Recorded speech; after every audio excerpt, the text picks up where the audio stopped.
Well, since Halloween is here, you know what that means. Horror movies galore. You like that? Here to talk to us about his favorite Fright Night flicks is Arise movie critic Mike Sargent, or Darth Vader. Welcome. Yeah, one of the two. May the force be with you. You got to do the breathing. That was pretty intense. Oh yeah, God. that magic show was. I must say. Are you okay under there? I'm okay. Okay. But that brings up a good point on why people love to be scared so much, because I was terrified. Well, you know, I think what it is, and you probably just experienced it, people love getting scared because of the adrenaline rush. It's sort of a way, seeing horror movies is a way of getting scared but still being safe at the same time. That's true. And I think people go for that adrenaline rush. They go, it's in a way, it's also like releasing pent-up emotions. So in a way, you're facing your fears, but in an environment and in a way that is safe. Got you. And that's part of the allure, I think, of horror movie. Is there a prototype for your standard horror movie? Well, there is. I've broken it down into two categories. Okay. There's the supernatural horror movie, which usually means there's something otherworldly or beyond our understanding that's in charge, that generally is evil, and you're a victim of that. I cannot take you seriously right now. Oh my gosh. Okay, now I'm, okay. Sorry, Darth Vader. The other type is what I'd call evil human deeds. Evil, okay. When you're the victim of human beings doing something awful. Okay. Something evil. Like Texas Chainsaw Like Massacre. Texas Chainsaw. And pretty much every horror movie can fit into one of those two categories. Okay. I give two subcategories, sci-fi horror and monster movies. Okay. And monster movies can be Godzilla or it could be Frankenstein. Oh, yeah. But technically, Frankenstein is still sci-fi horror. It's still, you know, it's not supernatural. It's still human beings doing evil things. Okay, We created a monster. Well, let's talk about scary, because sometimes there's horror, there's nasty and gory, but then there's scary. So what do you consider your scariest the movie of all top three time? scariest, and I broke it down to four categories. Okay. The truly scary, classic, my favorites, and then family horror. Family horror. Okay, but the truly scary, I'd say the three scariest films of all time, The Shining. Oh, that's scary. Okay. That's a scary-ass movie. Yeah. Okay. The Exorcist. Another scary-ass movie. Very scary-ass movie. And Rosemary's Baby. Oh, yeah. Really? Rosemary's Okay. Baby. Rosemary's think I've Baby is seen a that very scary movie. Let's talk about Halloween, because that's a cult Oh, classic. now you see, that's Very classic. true. Now, Halloween's a good point to start because Halloween, and I just watched it 2 days ago. Halloween, what's great about Halloween is it's sort of like a marker. Halloween is sort of the prototype for all the modern horror movies we've seen, where the antagonist actually has more of a backstory than the protagonist. We knew more about Michael Myers, what he did as a child and how he did all these awful things and why he's crazy, more than we did in that original one with Donald Pleasance. We didn't really know much about Donald Pleasance except that he was treating him and he thought he was evil. And if you see, it not only did Halloween start that whole trend of giving an antagonist a backstory, but then theming it with, you know, Friday the 13th, or Mother's Day, or My Bloody Valentine, and all of those movies all came after. But the other thing that it did, and have to relate it to Psycho, because Psycho's really the prototype for the modern horror movie, where it's more the psychological, okay, where it's a human being who's doing some awful, evil things, but we understand there's a reason why. There's a psychological reason.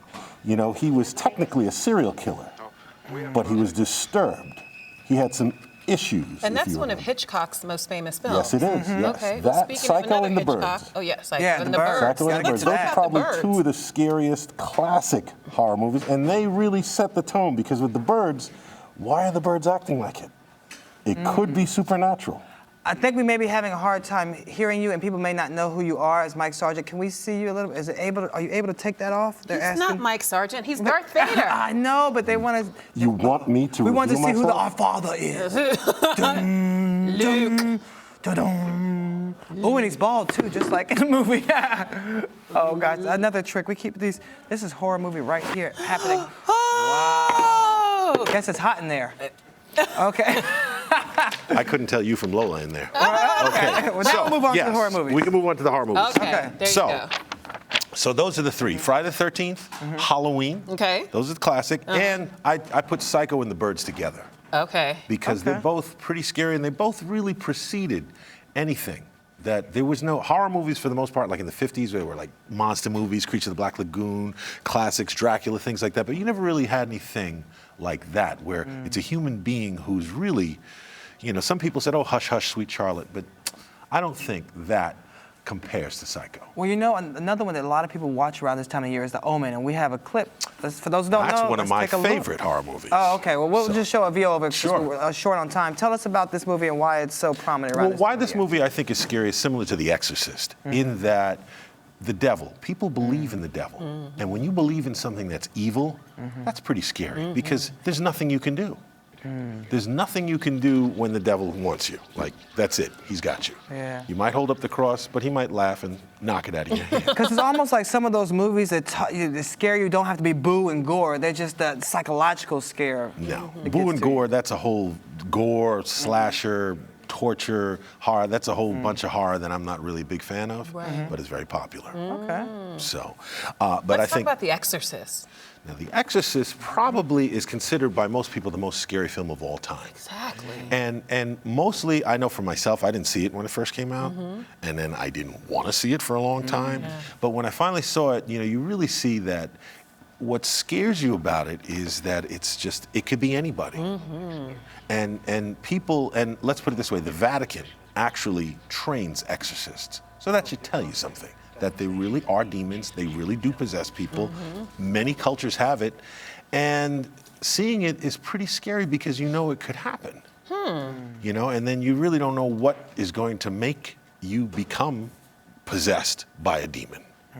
Possessed by a demon. Oh, that's getting scary just talking about it. It's just pretty scary. Now, you mentioned The Shining before. Tell us a little bit more about this, because it was adapted from a Stephen King book, which you can't go wrong with that. It was adapted from the Stephen King book. The interesting thing about The Shining is when it came out, it was pretty much considered not so much a failure, but a disappointment. Right. Because he had changed so many things. He killed off a character that didn't die in the book, and at the very end of the movie, if you remember, there's that maze that the characters goes through. Yeah. That wasn't in the book either. Oh, really? In the book, the bushes and the shrubbery come to life. But Kubrick felt that it was more effective to have him get lost in that maze. And this is one of Jack Nicholson's most iconic roles. It's one of his most iconic roles, and now it's not only is it considered a classic, but lines from it are classics. The shots, how it was done, it is now considered probably one of the top 5 most scary films of all time. As a matter of fact, they even did a documentary called Room 237, where a whole bunch of people have all kinds of theories about why Kubrick did this, why this woman was in the tub, why the twins, this, that, and the other thing. Those twins were so spooky. Yes, they were. The woman in the tub is what got me. Well, we don't have much time, so we have to get one for the family. The one that comes actually on tonight here in the U.S. There's only Charlie one. Brown. There's only one. Great Pumpkin, Charlie Brown. Great As a matter of fact, I can be the Great Pumpkin for you. Look at that. Star Wars candy. Star Wars candy. Trick or treat. That's right. Trick or treat. Why has, the Great Pumpkin Charlie Brown, why hasn't it been around and been such a fan favorite for so many years? Well, my opinion is because, A, what it deals with is when you're a kid, you believe in something that may or may not be real. And that's part of it. Having a belief in something, I think, is part of it. And I think also Charlie Brown represents that part of all of us where, we weren't sure who we were and we got disappointed or we got made fun of or whatever. And I think that's what makes Charlie Brown. And the Great Pumpkin is just, before that, whatever iconic movie was there for Halloween? That precedes Halloween. Yeah. Well, we'll be watching that tonight. And what are you going to watch tonight? I'm not. Okay, well, we'll watch it for you. And what are you going to be watching? Tweet us about your favorite scary movie at Arise TV 360.